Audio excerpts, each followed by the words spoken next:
네, 시청자 여러분 안녕하십니까. 돈과 세상이 보이는 시간 아침경제 골든타임 박현진입니다. 안녕하십니까. 강수진입니다. 오늘도 다양한 소식들 준비했습니다.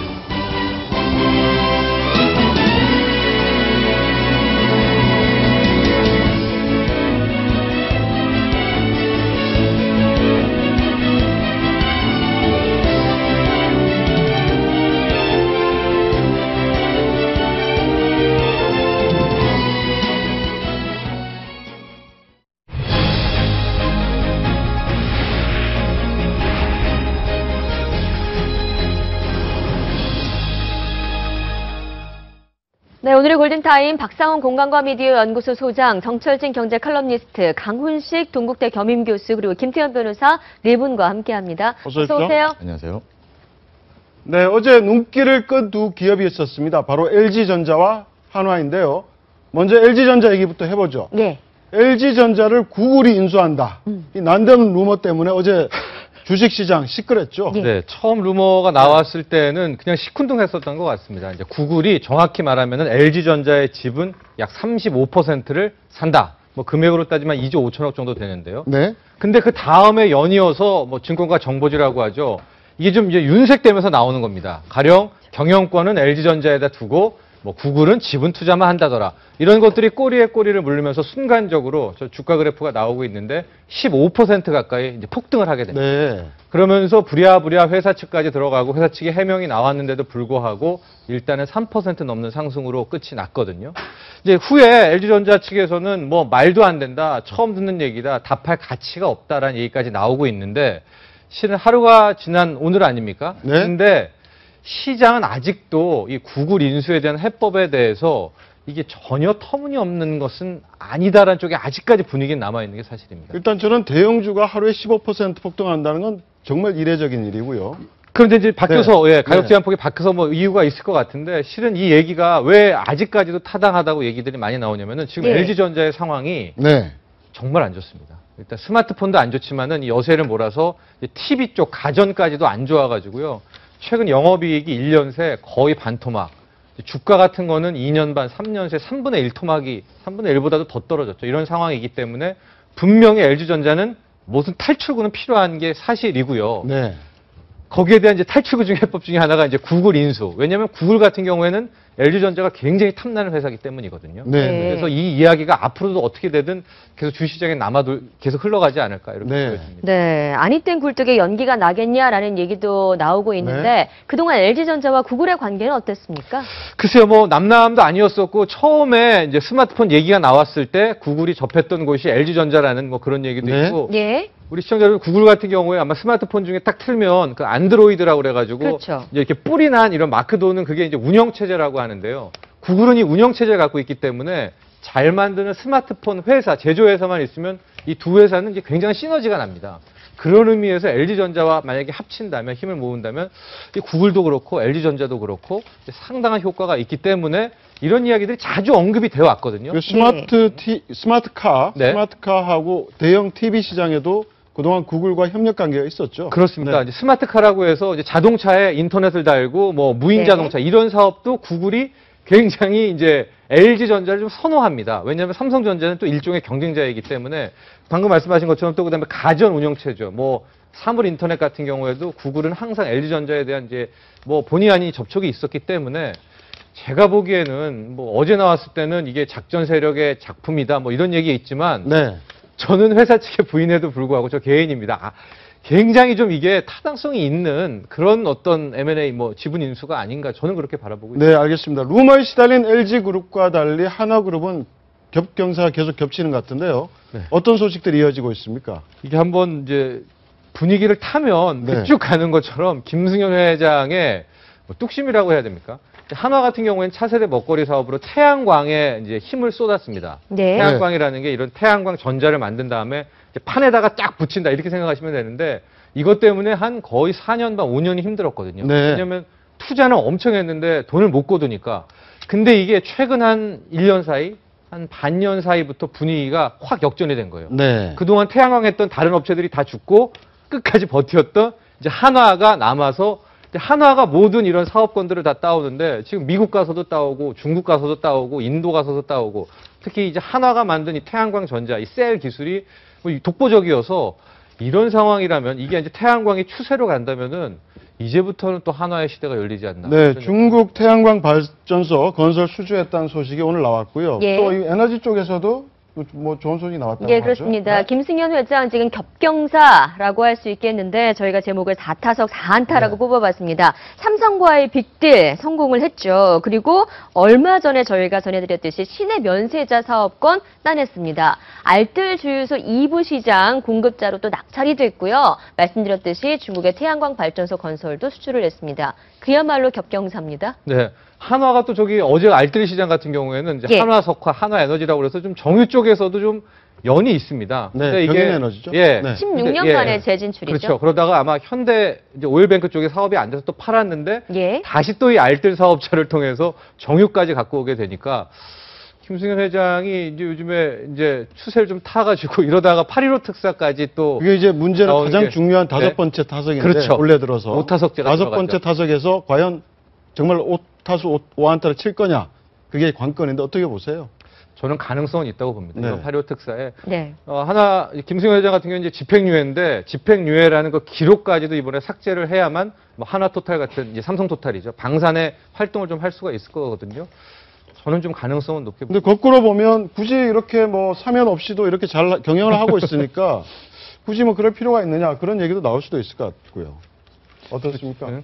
근데 뭐 재벌 총수들한테요, 그런 사면이라는 문제들, 예를 들어서 우리가 전과라고 하잖아요. 그 전과를 지워주는 문제가 사실은 뭐 좀 중요하긴 하죠. 가장 중요한 건 무슨 SK 최태원 회장이 나와야 되니까. 네. 근데 김승현 회장도 말씀하신 것처럼 집행유예 전과가 있다고 하더라도 뭐 경영활동을 하는 데는 실질적으로 문제는 없습니다. 물론 뭐 자격정지형이 부과가 돼 있다고 하면 등기이사나 그런 부분에 대해서 제한은 받긴 하지만, 그렇지만 그 김승현 회장 같은 경우에 큰 실질적으로 그건 없거든요. 왜냐하면 활동을 할 수는 있으니까요. 그러니까 하지만 그 재벌 회장들 입장에서 그런 부분들을 좀 떨구고 싶어하는 그런 측면이 있죠. 그리고 또 하나 현실적인 문제로 하나가 그거 금융회사를 가지고 있잖아요. 대한생명. 네. 근데 금융회사 같은 경우는 대주주의 같은 적격에 대한 심사가 굉장히 강화돼 있거든요. 네. 그렇게 되면 하나 입장에서는 내가 이게 단순한 전과가 아니라 횡령 배임 전과란 말이에요.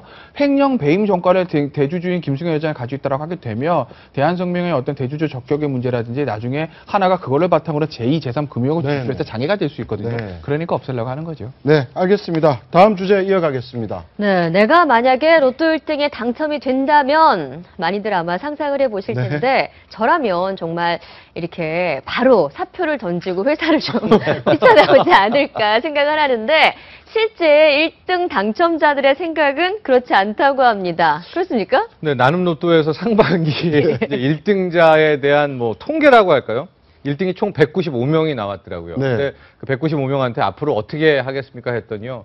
99%가 현재 직업을 이제 계속 이어가겠다. 네. 네. 무려 99%. 예, 얘기를 했는데 왜 그런가 봤더니 평균 당첨 금액이 현재 한 20억 정도여서 네. 네. 이게 우리가 생각하는 것처럼 그렇게 크지 않아서 역시 그러지 않느냐 뭐 이런 분석도 나오고 있고요. 지금 계속 통계들 나오고 있죠.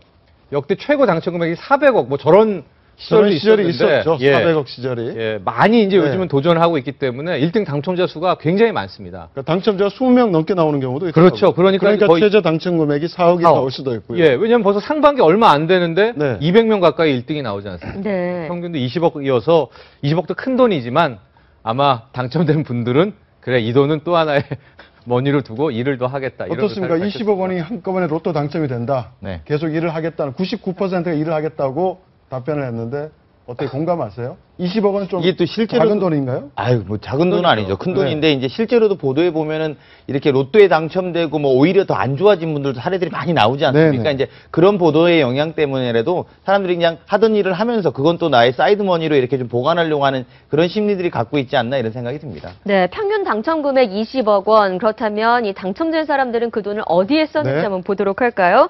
자, 가장 많은 것은 주택과 부동산 구입이었습니다. 29%, 대출금 갚았다 28%.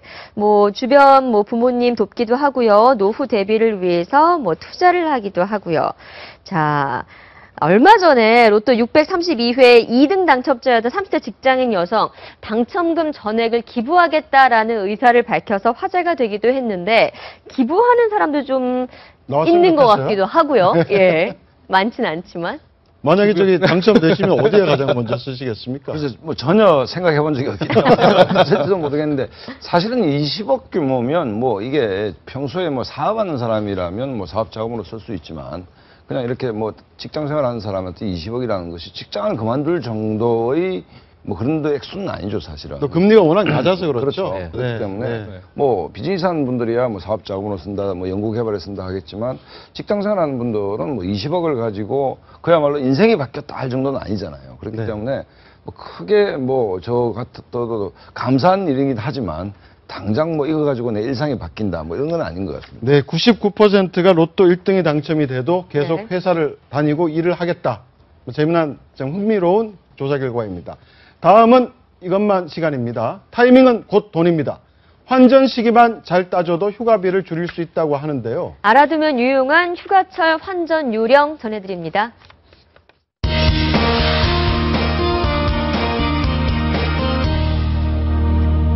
네, 유용하고 재밌는 숨어있는 경제 이것만. 오늘은 다가오는 휴가철을 대비해서 통화별로 유리한 환전 시기를 알려드리겠습니다. 다가오는 여름 휴가철, 해마다 해외로 떠나는 사람들도 늘고 있는데요. 목적지에 따라 유리한 환전 시기가 따로 있습니다. 물론 이때가 가장 좋다, 이런 정답은 없습니다.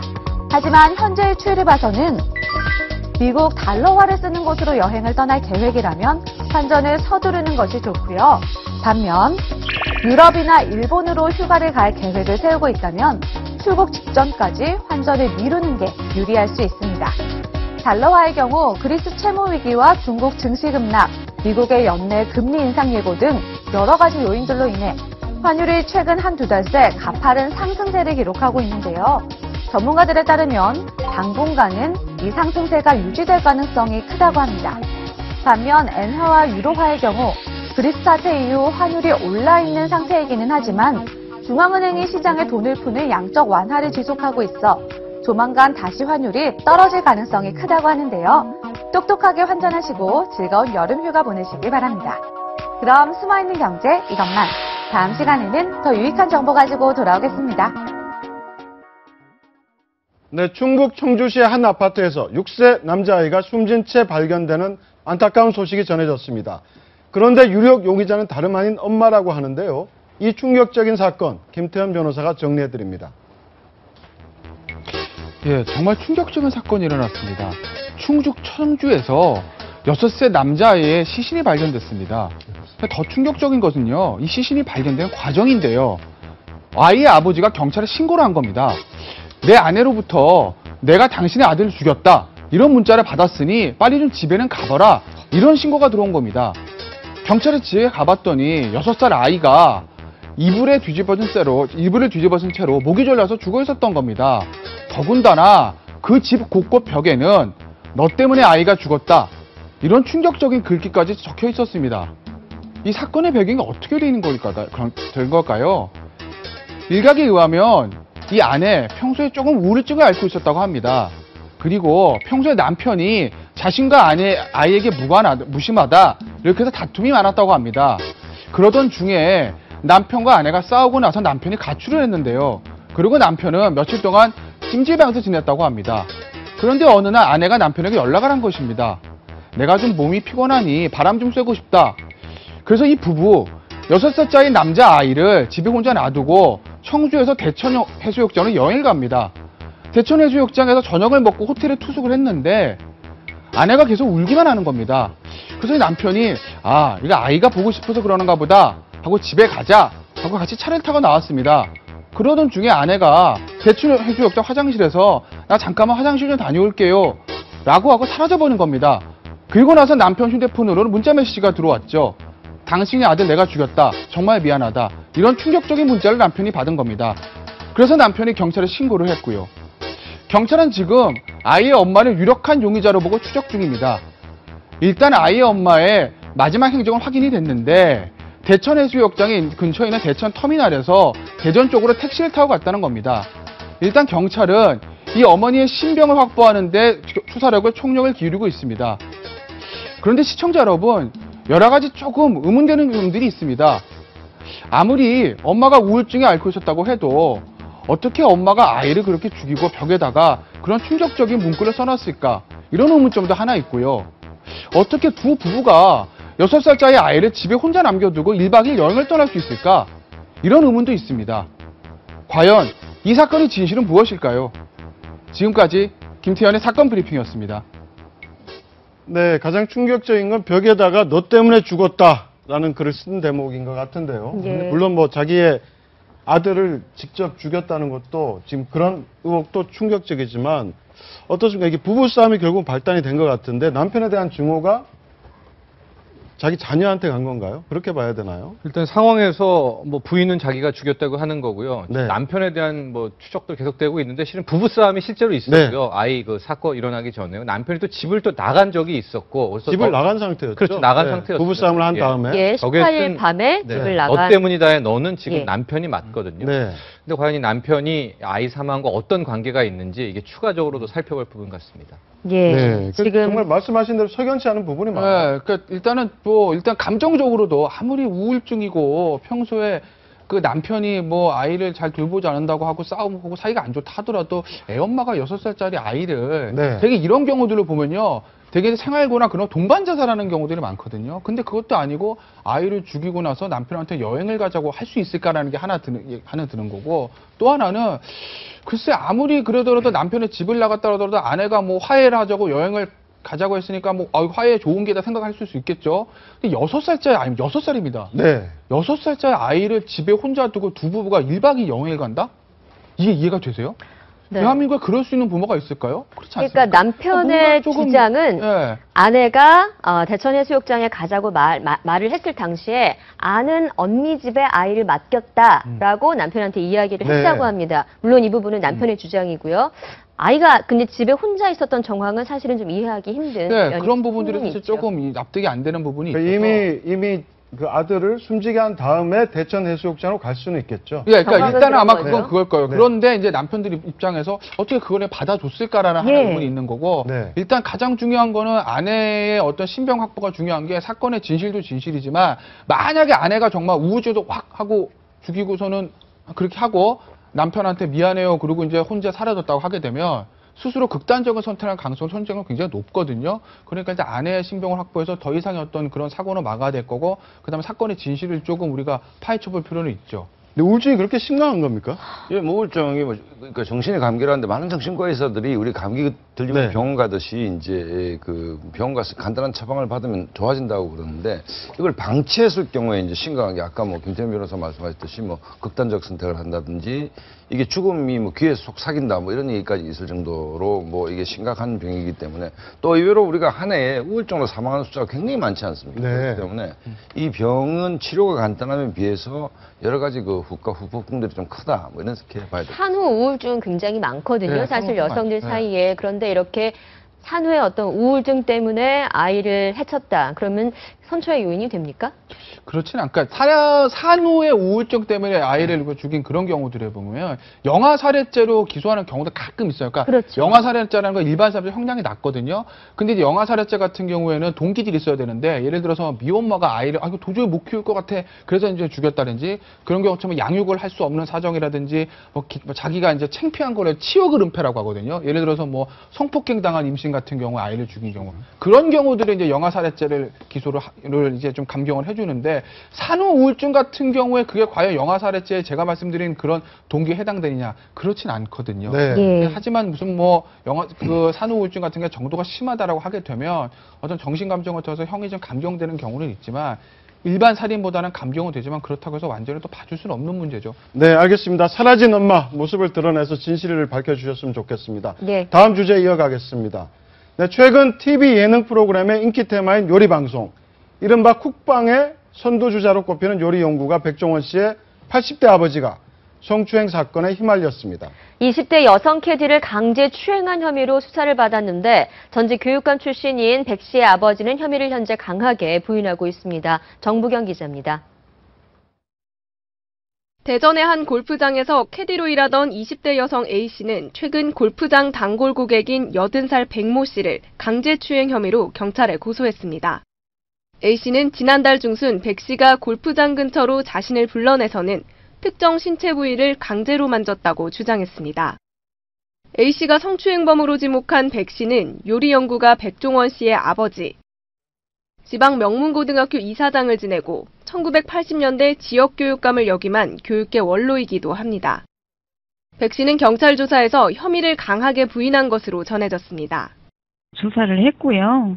예, 양측 주장이 서로 이제 틀리니까 서로 뭐 이제 주장을 상이한 주장이 있으니까. 반면 A씨는 당시 충격으로 다니던 골프장도 그만둔 것으로 알려졌습니다. 저희가 내용을 아무것도 몰라요. 지금 현재는 근무 안 하고요. 그 당시도 근무를 안 했고. 경찰은 백 씨를 기소 의견으로 검찰에 송치했습니다. 한편 백 씨의 아들 백종원 씨는 유명 프랜차이즈 음식점 대표로 최근 방송에서 파격적인 입담과 요리법으로 큰 인기를 끌고 있습니다. 채널A 뉴스 정부경입니다. 네, 매출 700억 원대의 외식 사업가, 요즘에 유명 요리 연구가 또 인기 방송인으로서 정말 신드롬이다 할 정도로 인기가 많은 백종원 씨입니다. 하지만 앞서 보신 것처럼 아버지 때문에 요즘에 좀 체면이 말이 아닌데 아버지가 지금 성추행 논란에 휩싸였습니다. 어떻게 된 겁니까? 예. 그러니까 리포트에서 보셨는데 네. 서로 지금 양측의 주장은 엇갈리고 있는 거죠. 네, 그러니까 제가 고소인 측 얘기, 이제 네. 경찰 정도 고소장 얘기를 들으면 이제 골프장에 왔고 담당 캐디였고, 근데 골프 끝나고 골프장에서 그랬던 게 아니에요. 그러니까 밖으로 불렀다는 거예요. 네. 백종원 씨 아버지가 이제 밖으로 좀 보자. 불러서 거기서 이제 신체 특정 부위를 만나서 성추행이 있었다는 거고, 그 백종원 씨 아버지 야 결코 그런 일이 없다라고 이제 강력하게 부인을 하고 있는데, 글쎄 이제 수사 결과를 좀 지켜봐야 되겠지만, 그래도 골프장에서 있었던 성추행 혐의보다는 어떻게 보면 이게 진실이 가려지면 조금 쉬운 측면은 있어요. 네. 그냥 골프장에서 그랬다 그러면 이게 하다가 신체 접촉, 이게 성추행 한 건지 안 했는지 본 사람도 없고 그리고 슬쩍 만지고 그러면 이게 밝혀지기 쉽지는 않거든요. 근데 외부로 불렀다는 거니까 네. 정말 전화를 해가지고 외부를 불러서 만난 정황이 있는지 같은 거는 그건 쉽게 확인이 되는 사항이지 않습니까? 만약 그것도 없다라고 하면 이제 저쪽 주장이 잘못된 거고, 근데 그게 만약에 맞다. 그래서 어떤 특정 장소에 가서 무슨 행위를 했다라고 하게 되면 그러면 이제 백종원 씨 아버지가 조금 불리해지는 거니까 그 부분은 경찰의 어떤 수사 진행 과정을 조금은 지켜봐야 될 것 같습니다. 현재로서는 사실 속단하기는 쉽지는 않죠. 근데 어떻습니까? 지금 이번 논란도 불거졌는데 백종원 씨의 화려한 가게도 다시 조명을 받고 있죠. 네, 그러니까 사실은 뭐 제가 이제 충남이라서 저희 지역의 충남의 사실 지역의 명문가라고 봐야 되죠. 그러니까 뭐 이 백종원 씨가 최근에 요리 연구가 또는 요리로 사랑을 받고 국민들에게 예능으로 사랑받아서 그렇게 생각하지 않는데요. 사실은 충청남도에서는 되게 아버님 때, 할아버지 때부터 지역의 명망가로, 그러니까 할아버지는 그 예산고등학교인가요? 아마 사학재단을 설립하신 분이고, 또 아버님은 그 전 충남 교육감이에요. 교육감이죠. 네, 그리고 삼촌도 이제 지역의 경찰청장을 지내신 분이고, 그러니까 이 백종원 씨 자체가 이런 그 집안 전체의 어떤 삶과 상관없이 그냥 본인 자체가 이제 자수성가했다고 봐도 무방할 정도로 본인이 이제 요즘에 방송가나 이런 생긴 게 인기가 있는데, 이번 일로 굉장히 치명적이고, 사실 지역에서는 그 이제 이번에 이 말씀이 나온 아버님이 야 그런 분이냐, 그렇지 않을 텐데라는 그런 의견들도 사실 상당 부분이 있습니다. 하지만 이게 양쪽의 주장이 엇갈리고 있기 때문에 향후의 조사나 이런 걸 통해서 좀 나오지 않을까 이런 생각이 좀 듭니다. 그 현재 백종원 씨는 예덕학원, 할아버지가 설립한 예덕학원의 이사장으로 있는 거죠? 맞습니다. 예, 그렇습니다. 그래서 이제 아버님이 원래 하셔야 되는 일인데, 이제 네. 백종원 씨가 워낙 인기도 좀 있고 또 이제 활동을 좀 하면서 그 홈페이지에도 아마 이제 본인의 백종원 씨의 사진을 올려놓고 이제 아마 이사장임을 밝히고 있는데요. 네. 그렇게 좀 진행하고 있는 것으로 알려요. 그러니까 굳이 프랜차이즈 사업을 안 해도 충분히 먹고 살 수 있는. 네, 그렇죠. 그러니까 그러니까 자수성가는 했는데 그게 어려워서 자수성가를 한 게 아니라 네. 집안은 명분가인데 본인은 또 본인의 도전으로 성공한. 그래서 사실은 더 귀감이 되고 나름대로 있었는데, 이렇게 좋은 일 사이에서 좀 안 좋은 일이 좀 벌어지긴 한 근데 거예요. 뭐 이게 방송하차 얘기가 나오는데 본인이 인간적으로 괴로운 것은 괴로운 거지만, 이거는 백종원 씨, 그러니까 그 사실관계 그 사건이 어떻게 되는지와 무관하게 네. 백종원 씨의 문제가 아니지 않습니까? 그러니까 그렇죠. 아버님의 문제이기 때문에 너무 백종원 씨한테 포커싱하는 것은 좀 부당하다. 뭐 아까 강원식 교수께서는 뭐 치명적이다 했는데 저는 이게 치명적이지 않은 사회가 정상적인 사회다. 그러니까 본인의 실수가 아니지 않습니까? 네. 본인 실수가 아니다라고 한다면 물론 뭐 이게 이제 백종원 씨 얼굴을 보면 시청자들이 자꾸 그 누군지 모를 아버지가 연상될 수는 있겠지만 저는 이 부분은 좀 더 좀 이성적으로 좀 구분해서 생각해야 되는 거 아닌가 이런 생각이 듭니다. 네. 네, 백종원 씨의 어떤 방송 하차 문제 인터넷에서도 네. 논란이 되고 있는데 뭐 아버지의 문제이기 때문에 하차하지 말아야 한다라는 의견이 조금 더 많은 것으로 알려지고 있고요. 자, 과거 방송에서 이 백종원 씨가 아버지에 대한 애증에 대한 이야기를 한 적이 있습니다. 어렸을 때 아버지를 좋아하지 않았는데 아버지가 반찬 투정이 너무 심하셨다. 수많은 반찬 중에 없는 반찬 찾아내 투정을 했는데 그때의 미움이 지금의 요리에 대한 애정을 키운 것 같아서 오히려 더 고마운 것 같다라고 이야기를 했습니다. 아버지에 대한 애증, 뭐 아들이라면 누구나 갖고 있는. 네. 그렇죠. 네. 뭐 결국 저 논리대로 따지면 아버님이 이제 백종원 씨를 유명한 요리사로 키운 계기가 된 거죠. 네. 역설적 계기가 네. 뭐 그리고 요리뿐만이 아니라 사업적 수완에 대해서는 정말 타의 추종을 불허한다 이렇게 보여집니다. 왜냐하면 예. 이제 프랜차이즈라는 것이 연매출 700억, 뭐 네. 750억 얘기를 하지만 연매출이 중요한 게 아니라 실은 그 정도 규모는 수익이 중요한 거거든요. 매출은 얼마든지 키울 수 있는데 근데 지금 보면 거의 연간 50억, 60억씩 남긴단 말이에요. 근데 네. 이게 프랜차이즈에서는 되게 어렵습니다. 지금 매출 나오고 그다음 이제 수익이 빠졌는데 매출보다 더 중요한 게 더 중요합니다. 수익이다. 프랜차이즈를 가면. 네. 왜냐하면 거기 4대 보험 줘야 되고 이 운영 자체에 굉장히 의미가 있어서 수익을 못 내는 프랜차이즈도 엄청 많은데 네. 백종원 씨 같은 경우에는 지금 거의 모든 체인에서 내고 있는 것 같아요. 뭐 거의 상당수 절반에서. 네. 그런 걸로 봐서 요리뿐만이 아니라 그걸 사업 수완으로도 승화시킨 이런 부분이 좀 있어서 우리 사회에서 이제 독특한 뭐 여러 가지 유형의 이제 인물들 많이 나오고 있는데 또 하나 일가를 이룬 이제 그런 분이어서 저도 방송하차까지 이렇게 가는 것은 그렇게 뭐 저는 오히려 반대쪽인 입장에 서고 있습니다. 네, 알겠습니다. 또 다른 방송인 얘기로 이어가겠습니다. 방송인 강용석 씨가 지난해 증권가 지라시로 일축한 불륜 스캔들이 어제 처음으로 법정에 올랐습니다. 예. 바로 지난 1월 불륜 상대로 지목된 여성의 남편이 제기한 손해배상 청구 소송 때문인데요. 첫 재판을 전후로 여러 가지 쟁점이 불거졌습니다. 한번 보시죠. 예, 쟁점 저희가 세 가지로 좀 추려봤는데요. 첫 번째, 여성 블로거 상대인 A씨가 원고인 남편에게 소취하라고 자꾸 압박을 하고 있다라는 사실 하나와 두 번째는 강용석 씨는 부인을 했지만 어쨌든 홍콩에 다녀온 적이 있는 2013년이었나요? 2014년 지난해 10월 달에 홍콩으로 출국한 사실이 있는데 원고 측의 주장은 하지만 강용석 씨는 부인을 하고 있는 입장이고요. 그리고 강용석 씨의 보호자는 블로거 A씨. 이 부분 좀 더 얘기를 해볼 텐데 이게 어떤 얘기입니까? 네, 바로 보호자가? 어제 재판에서 저기 그러니까 어제 이제 재판에서 나온 얘기죠. 예, 네. 원고, 그러니까 남편 측 이제 변호사를 통해 나온 얘기인데, 그러니까 불륜을 사실 불륜이라는 게 직접적인 증거가 없잖아요. 네. 그렇지 않습니까? 예전에 어떤 성행위 동영상 이런 게 있지 않은 이상 불륜이라는 게 직접적인 증거가 없고 이제 간접적인 정황 증거들로 법원이 판단을 하는 건데 그것 중에 하나 이걸 든 거죠. 그러니까 예를 들어서 강용석 씨가 예전에 밤에 술집에서 술을 먹다가 머리를 다친 적이 있는데 그래서 응급실에 간 적이 있는데 그때 보호자로 그 유명 블로거 A씨가 기록이 돼 있다. 네. 그럼 이건 무슨 의미겠느냐? 이렇게 그 당시에 같이 술을 먹고 이런 이걸 얘기하는 것이 아니겠느냐라고 이제 원고 측이 주장을 한 거고 그 부분에 대해서 그 병원에다가 그 진료 기록부나 그런 부분들에 대해서 사실 조회를 신청을 하겠다라고 한 거고 그 법원에서 그러면 사실조회를 좀 결과를 보고 나중에 판단하자. 만약에 사실조회 신청을 하게 되면 법원에서 어떻게 직접 명령을 하게 되는 겁니까? 그러니까 사실조회 그 기간에 그러니까 예를 들어서 원고 측이 이 출입국 기록도 마찬가지예요. 출입국 네. 기록도 서울 출입국 사무소에 강용석 씨의 몇 월부터 며칠까지 출입국 기록을 주세요라고 이제 법원에 신청하면 법원이 출입국 사무소에다 명령을 하죠. 그럼 출입국 사무소에서 받아서 그걸 주는 거죠. 그래서 굉장히 객관적인 자료가 될 수 있는 것이죠. 네. 그럼 만약에 사실로 그게 드러난다 그러면 예. 응급실 실려갔을 때 예. 보호인 이름에 적었다 그러면 아무래도 좀 의심은 갈 수밖에 없을 것 같아요. 근데 이제 이게 네. 법원의 입장인데 아까도 제가 말씀드렸듯이 이게 직접적인 증거가 없다면 간접적인 증거로 수단을 해야 되는 것이거든요.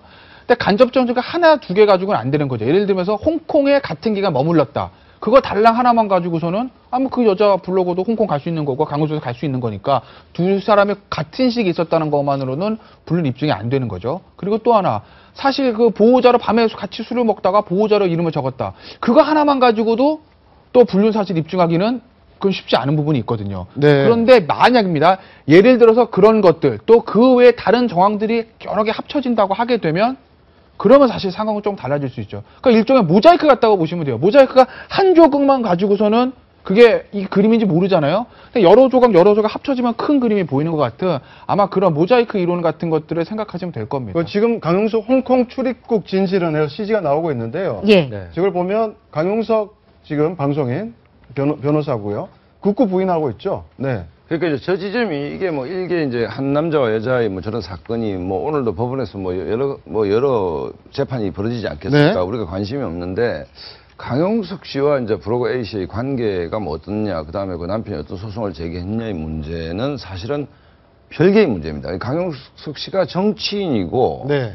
이른바 공인이잖아요. 그 다음에 이제 열렬 방송을 하고 있는데 두 사람의 관계가 뭔지도 대중의 호기심이 있겠지만 정치 재개를 많이 꿈꾸고 있는 상태에서 첫 번째 단추, 홍콩을 안 갔다 이래 된 거 아닙니까? 네네. 우리가 성완종 회장 자살 이후에 이완구 첫 대응이 잘못된 게 잘 모르는 사이다로부터 사단이 생긴 거거든요. 네. 그렇기 때문에 이 사건 자체는 김태현 변호사가 말씀하셨듯이 어느 쪽이 이길지는 그건 해봐야 되는 것이지만 또 이게 뭐 간통죄 폐지 이후에 이게 형사사건이 아니지 않습니까? 네. 그렇기 때문에 큰 사안은 아니다라고 볼 수 있고, 그 다음에 그 남편 쪽 변호인단도 이걸 유죄를 입증하는데 굉장히 곤란을 겪겠지만 예. 문제는 뭔가 하면 정치적 재개를 꿈꾸고 있고 왕성한 방송 활동을 하고 있는 분인데 대중들이 봐서 첫 번째의 그 키가 거짓말로 판명됐을 때는 신뢰성에 심각한 위기가 가는 거죠. 그게 아마 강용석 사건 위기의 어떤 포인트가 아닌가 이런 생각이 듭니다. 네, 알겠습니다. 다음은 정치권 소식 이어가겠습니다.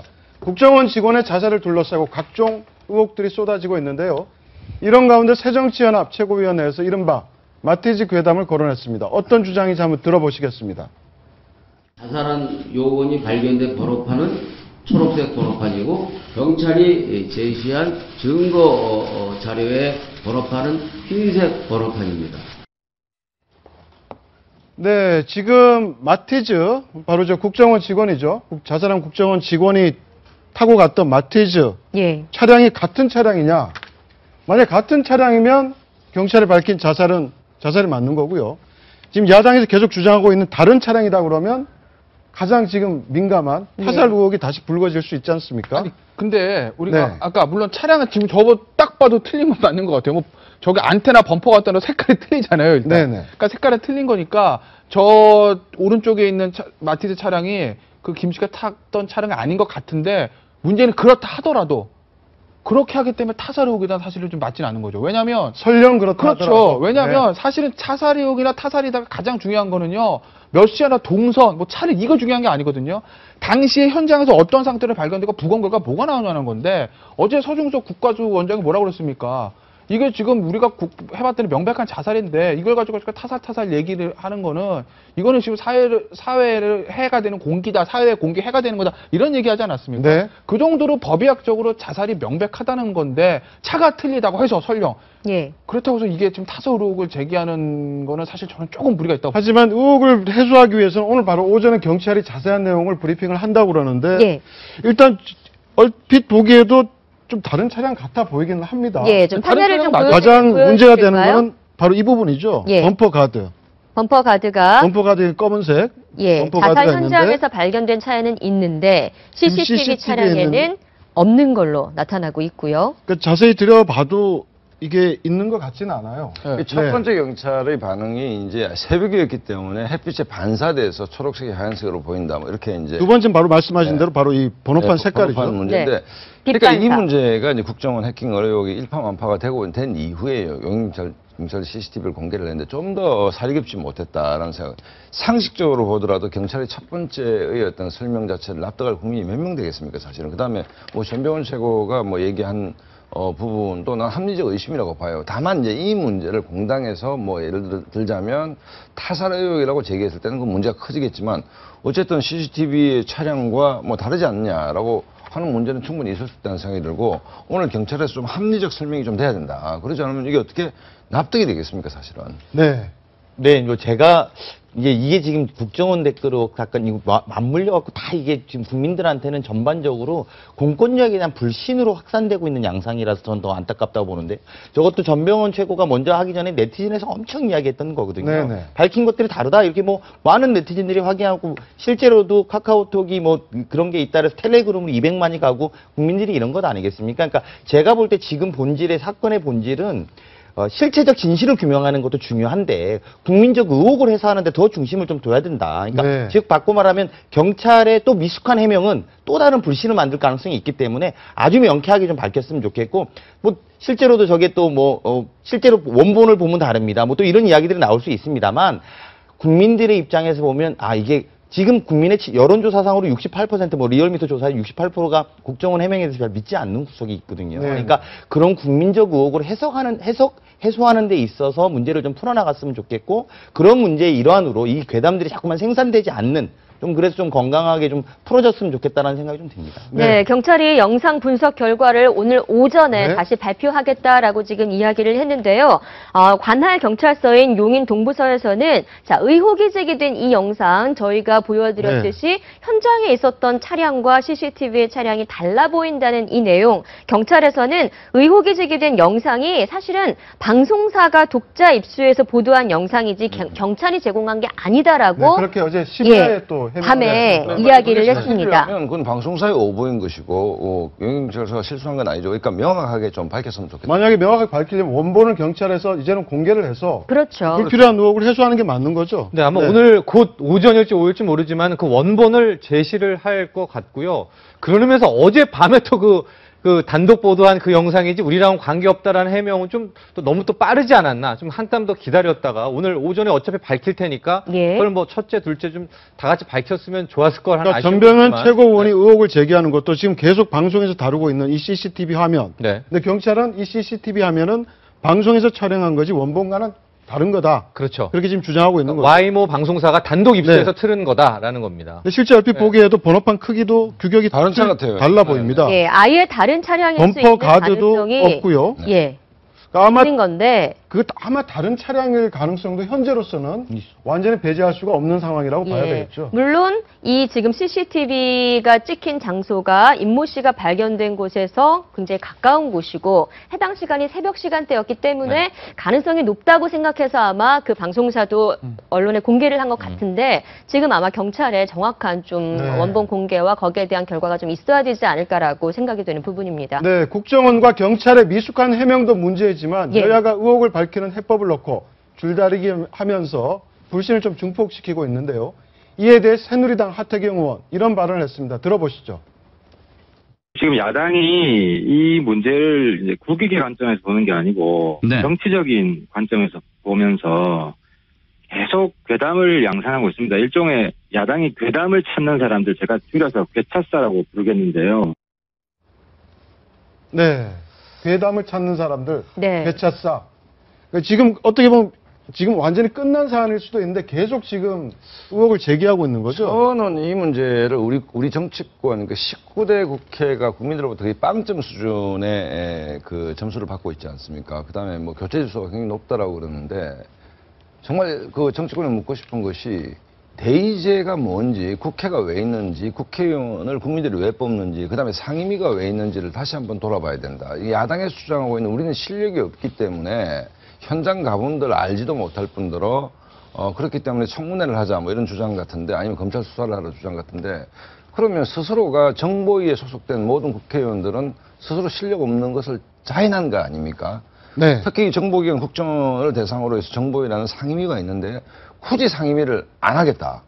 이 얘기는 스스로의 존재를 부정하는 것이죠. 그러니까 지금 현재 야권이 어떤 정치적 사안이 있을 때마다 뭐 예를 들어서 광화문에서 단식 투쟁을 한다든지 거리로 나온다든지 그 얘기는 과거 뭐 민주대 반민주주의 구도에서 거리 투쟁을 하던 그에 대한 그 기억이 안 지워져서 그런지 모르겠지만 이 더더군다나 일단 정보기관입니다. 세계적인 우선거리가 되고 있습니다. 지금. 그렇기 때문에 상임위에서 차분차분 따지는 것들이 맞는 것이고 현장을 가서 국정원한테 이용당할 수 있다.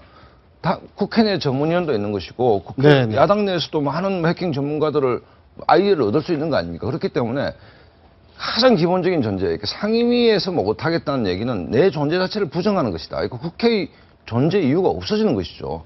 그렇지 않습니까? 네. 그렇다고 본다면 현장 방문도 분명히 야당에서 먼저 주장했던 것들이고 그렇기 때문에 좀 차분하게 접근할 필요가 있다고 저는 봅니다. 뭐 저는 약간 이제 그 박성수 의원님하고 약간 궤를 좀 달리 말씀을 좀 드리면 현장 주장은 처음에 이제 이분이 자살하기 전에 동의했던 거고 자살한 다음에 이제 국민이 좀 달라졌다는 거고 제가 중요하게 좀 지적해야 될 지점들은 실체적 진실과 국민적 우호를 구분해서 이야기해야 된다. 지금 바꿔 말하면 네. 그러니까 예를 들면 국정원에 가서 현장을 봤다고 해서 국민의 의혹이 사라지는 건 아니라는 거죠. 네. 그러니까 지금 국민들이 원하는 건 우리가 왠지 좀 불안한 세상 또 이런 것들이 노총되는 세상에 살고 있는 것 아닌가라는 이 의혹을 없애달라는 게 포인트이기 때문에 그러니까 실체적 진실은 뭐 저는 좀 더 파헤쳐 봐야 되겠습니다만 그 정도의 해킹을 하는 전문가가 지웠다면 지워졌을 건데 더 중요한 건 왜 자살했는지 그리고 왜 삭제했는지 또 무엇 삭제했는지 이런 국민적 의혹들에 대해서 좀 풀어나가야 되는 지점들이 있는 거 아닌가 이런 생각이 좀 들고요. 말씀하신 것처럼 정치적인 뭐 비하나 뭐 이런 것들로 되는 것들은 우리가 우려해야 되고 좀 지적해야 되는 지점들은 맞습니다만 어쨌든 중요한 것들은 아까 이제 뭐 그런 이야기했는데 국익을 찾아야 되는데 뭐 이렇게 괴담을 찾는다 이런 하태경 말씀 저는 오히려 생각해봐야 하는 건 지금 국민의 의혹을 찾아줘야 된다. 네. 그런 생각이 좀 듭니다. 알겠습니다. 다음은 어제 엇갈렸던 여야의 모습 한번 살펴보겠습니다. 먼저 어제 저녁 약 2시간 반가량 고위 당정청 회의 진행됐는데요. 분위기를 아주 화기애애했습니다. 어떤 발언들이 나왔는지 먼저 들어보시죠. 당의 지원 없이 정부가 성공을 할 수가 없고 또 정부의 성공 없이 당의 미래도 밝을 수 없을 것이며 당정청이 공동운명체라는 인식을 바탕으로 함께 지금은 당정청 전체의 총체적인 협력과 팀워크 그리고 하나된 힘이 절실히 필요합니다. 네, 당정청은 한 몸이다 말씀인 것 같은데 이제만큼 좋았던 적이 없는 것 같아요. 그런데 일단 저 장면, 저 세 분의 발언은 카메라가 돌아오고 있는 상태에서의 발언입니다. 그렇기 때문에 아주 교과서에 있는 내용대로 당정청은 한 몸이다 하는데 카메라가 나간 뒤에 이제 2시간 동안 어떤 일이 있었느냐, 뭐 그게 이제 정작 궁금한 대목인데 어쨌든 간에 뭐 새누리당은 그다음에 이제 박근혜 정부 새누리당 당정청은 총선 전까지는 일단 갈등이 봉합되면서 이제 이른바 목표 세팅도 같이 했고 노동개혁이라는 문제도 있는 것이고 그렇기 때문에 뭐 어쨌든 유승민 사태로 어수선했었는데 요즘처럼 뭐 아까 그 강수진 앵커께서 말씀하셨듯이 더 이상 좋을 수가 없을 정도로 일단 갈등은 뭐 일단 봉합됐는지 없어졌는지는 모르겠으나 일단 요즘 아주 뭐 좋은 상태입니다. 좋은 상태고 어제는 좀 특이했던 게 지난번에 우리 그 박근혜 대통령 여당 지도부 만났을 때 차를 마시냐 밥을 먹냐 술을 먹냐 뭐 얘기했는데 어제는 식사를 했죠. 식사를 했다는 얘기는 4+4+4 회담인데 한 2시간 반 정도 총리 공간에서 밥 먹으면서 얘기를 했기 때문에 아마 좀 많은 얘기들이 오고 가지 않았냐 뭐 이렇게 본다면 향후는 뭐 좀 좋을 것 같다 이런 생각이 듭니다. 네, 핵심 의제는 단연 여당이 지금 강력하게 하반기 최우선 과제를 꼽고 있는 노동개혁 등 4대 부문 개혁이고요. 이와 관련해서 특별위원회를 여당이 만들기로 했습니다. 예. 여당은 이렇게 소통 바람이 불고 있는데 야당, 최고위원회 또다시 고성과 막말이 오가는 풍경이 연출됐습니다. 어떤 발언들이 오갔는지 한번 보시죠. 예. 이용득 최고위원과 유승희 최고위원 간의 고성과 욕설이 오갔습니다. 네, 이용득 최고위원이 정봉주 사면을 왜 여기서 말해? 당이 싫으면 떠나면 되지 왜 당에 상처 내고 회의 시간 다 잡아먹고. 여기에 왜 반말이세요? 라고 따졌죠. 내가 반말도 못하냐? 이 말 앞에 좀 욕설이 있었습니다. 그 부분은 저희가 생략하겠습니다. 이런 식으로 하는 게 내가 반말도 못하냐? 맨날 당 상처 내고 뭐 이렇게 얘기를 해. 트러블 메이커다라고 얘기를 했죠. 네, 그게 무슨 당을 상처내는 행위예요. 이러니까 이제 주변에서 그만하세요라고 말리는 상황까지 이르렀습니다. 그러니까 지금 욕설이 지금 오갔다는 거죠. 저 부분에서. 네. 지금 발단은 뭐였습니까? 정봉주 의원 사면 때문이었죠. 사면 정치인 사면 관련돼서 이야기 이제 하면서 정봉주 의원을 거론한 것이 문제가 됐는데요. 보통 새정치민주연합회 같은 경우에 최고위원회를 하면 사실은 3번 정도 미팅을 한다고 보시면 됩니다. 그래서 첫 번째가 사전 조율을 좀 합니다. 그래서 예컨대 전략기획위원장이나 전략홍보본부장이 와서 오늘 이런 주제로 좀 이야기해 주십시오. 이제 아마도 제가 유축컨대 그날 이야기했으면 국정원 해킹 사건으로 전면적으로 좀 이야기를 해달라고 이야기를 했을 거고 정치인 사면이나 이런 것들은 좀 자제해 주십시오가 사전에 논의가 됐을 가능성이 많습니다. 네. 이제 그러고 나면 공개최고위원회를 들어가는데요. 공개최고위원회는 그러면 이제 그렇게 해서 왜냐하면 언론 기자들 앞에다 이제 모시고 이제 쭉 이야기를 하게 되는데 그런 공간에서 이제 갑자기 합의되지 않은 또 하지 말자고 이야기했던 게 나왔던 것 같습니다. 이제 돌발 발언. 그렇습니다. 이제 그리고 나서 3번째가 비공개 최고회의죠. 그러니까 언론사 없이 이제 토론하는 그런 과정에 나왔던 이야기인 것 같은데 이제 그렇다 보니까 아무래도 그러니까 합의됐던 내용대로 하지 않는, 그리고 특히 이용득 최고위원은 지명직 최고위원이거든요. 선출이 아니기 때문에 아마 당대표나 당 지도부의 의중을 잘 읽고 그것들을 좀 풀어나가야 되는 최고위원의 입장에서 보면 유승희 최고위원이 좀 돌발 발언 아니었냐, 이런 문제 제기를 하면서 고성이 오가고, 또 사실은 또 이런 면에서 뭐 이런 게 좀 감싸는 게 적절하지 않을 수 있습니다만, 예? 야당이 비공개 최고위원회가 약간 역동성이 있긴 합니다. 이제 그런데 그런 지점들이 밖으로 노출되면서 했지만, 그럼에도 불구하고 지금 정치인 사면, 국민적 교감 없이 이렇게 좀 쉽게 이야기하는 것이 옳은 건지, 이런 것들을 한번 되짚어 봐야 된다는 생각이 듭니다. 네, 바로 어제 최고위원회 끝나자마자 문재인 대표가 또 SNS에 글을 올렸습니다. 나름 의미심장한 얘기인데요. 예. 바로 최근 당 일각의 상황에 우려가 많으실 거다. 하지만 단언컨대 분당은 없다. 분당은 없다는 얘기를 다시 한번 언급을 했고요. 또 다른 얘기도 했죠. 네, 단언컨대 분당은 없다. 그러면서 제 임기는 총선까지다. 장렬하게 산화할 각오로 총선 이끌고 결과에 책임지겠다. 내 정치 생명 총선 성적에 달렸다. 믿고 따라달라라고 이야기를 했습니다. 사태는 없다. 다시 예. 한번 분명히 밝혔는데요. 어쨌든 뭐 혁신위를 전면에 내세워서 혁신 대 반혁신 구도를 만들고, 탈당 세력은 반혁신 세력이다, 뭐 이런 구도를 만들고, 그다음에 이제 총선의 승부를 보겠다, 뭐 어제 탕평 인사도 했고 했는데, 그건 호남 민심 여러 가지 뭐 측면에서 봤을 때 문재인 의원의 바람인데 과연 이대로 될 수 있을지는 지켜봐야 된다, 이런 생각이 듭니다. 네, 알겠습니다. 오늘 말씀 고맙습니다. 네. 감사합니다.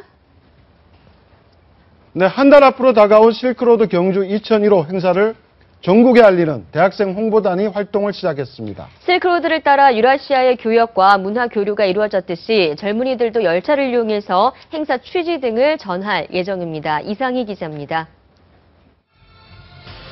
거대한 현수막이 강당을 가득 채우고 대학생 대표 2명이 앞으로의 다짐을 밝힙니다. 능동적인 주체가 되어 모든 주어진 과제에 서로 협력하여 활동에 임한다. 강당에 모인 대학생 1000명에게 스마트폰으로 전달되는 위촉장. 다음 달 20일부터 열리는 실크로드 경주 2015에 내일로 홍보단이 발대식을 가졌습니다. 올해 8번째로 개최되는 경주 문화 엑스포의 주제는 실크로드. 유라시아 문화를 소개하기 위해 참가한 40개국이 전시와 공연, 체험 행사 등을 선보입니다. 코레일 티켓 5일권을 받은 내일로 홍보 단원들은 전국을 돌며 실크로드 경주 행사를 시민들에게 알립니다.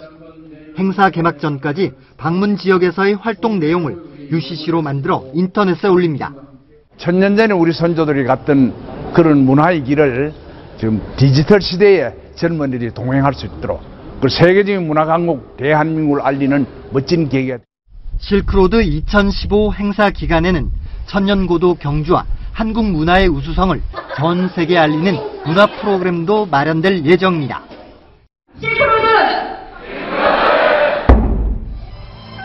채널A 뉴스 이상수입니다. 네, 지금까지 아침경제 골든타임이었습니다. 고맙습니다.